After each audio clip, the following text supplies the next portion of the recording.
E aí, pessoal, quem tá na batalha dos concursos sabe, né? Tem uns artigos de lei que são um prato cheio para as bancas. E hoje a gente vai mergulhar fundo em três deles: os artigos 29, 30 e 31 da Lei de Responsabilidade Fiscal. Se preparem para dominar de vez o ciclo de controle da dívida pública. Isso aqui não é só fundamental para o Brasil, é um dos assuntos que mais caem em prova. O nosso objetivo aqui é um só: gabaritar essas questões.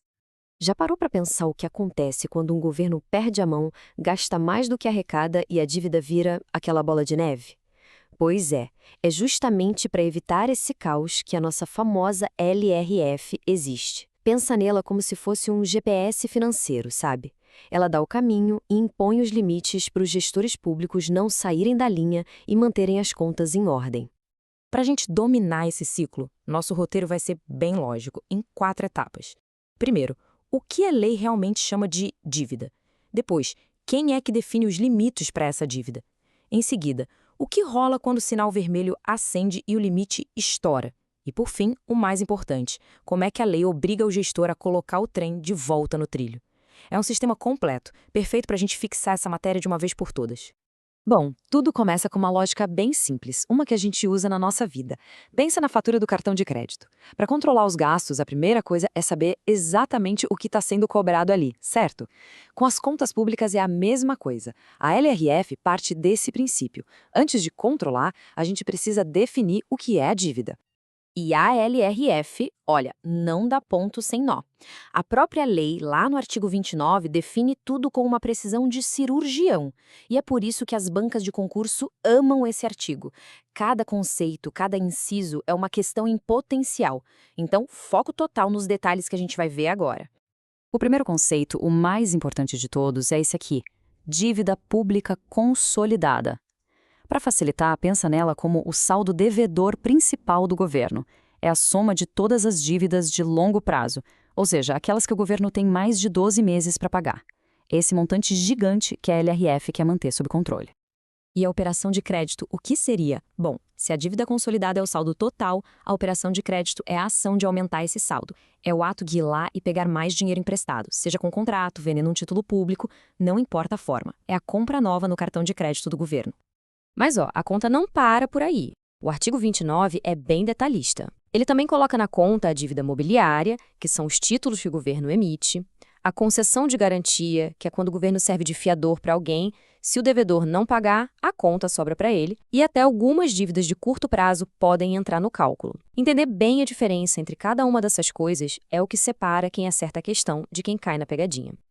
Ok, já sabemos o que é a dívida. A pergunta óbvia agora é, mas quem define o limite desse cartão de crédito? Como é que o sistema cria essa barreira para que os gastos não fujam do controle? É exatamente isso que a gente vai ver agora. Esse processo é um jogo de equilíbrio. Primeiro passo, o presidente da República vai lá e propõe os limites gerais. Segundo passo, a palavra final é do Legislativo. É o Senado Federal que bate o martelo para os limites da União, dos estados e dos municípios. E o terceiro passo, super importante: como se mede isso? A base para tudo é um percentual da receita corrente líquida, a famosa RCL. Anota essa sigla porque ela é o grande termômetro fiscal do país. E olha, esse controle não é uma foto tirada uma vez por ano, não. A lei exige um acompanhamento de perto. A cada 4 meses, no fim de cada quadrimestre, tem que ter uma verificação para ver se o limite está sendo cumprido. É um monitoramento constante para ter certeza de que ninguém está saindo dos trilhos. Mas e se mesmo com todo esse cuidado o governo derrapa e ultrapassa o limite? É nesse momento que a LRF deixa de ser um guia e vira um xerife. A gente entra na fase do alerta vermelho, quando a lei mostra sua força e as consequências começam a aparecer. A sirene tocou. Quando a dívida passa do teto, não tem desculpa, não tem depois eu vejo. O artigo 31 da LRF é ativado na hora e o gestor público é obrigado a começar um plano super rigoroso de correção. É aquilo, a festa acabou, agora chegou a hora de pagar a conta. Então, o ponto central é como é que se volta para o caminho certo. A seção 4 nos mostra exatamente esse plano de recondução. A lei não só aponta o erro, ela dá um mapa claro e com prazos definidos para voltar a ter saúde fiscal. E que mapa é esse? O prazo total para colocar a dívida de volta no limite é de 3 quadrimestres, ou seja, 1 ano. Mas atenção total aqui no detalhe que mais importa. O esforço maior tem que ser logo no começo. Já no primeiro quadrimestre, o gestor tem que reduzir pelo menos 25% do valor que ultrapassou. O resto ele elimina nos 2 quadrimestres seguintes. 25%. Gravem, memorizem, tatuem esse número. A redução mínima no primeiro quadrimestre é de 25% do que passou do limite. As bancas de concurso simplesmente adoram cobrar isso.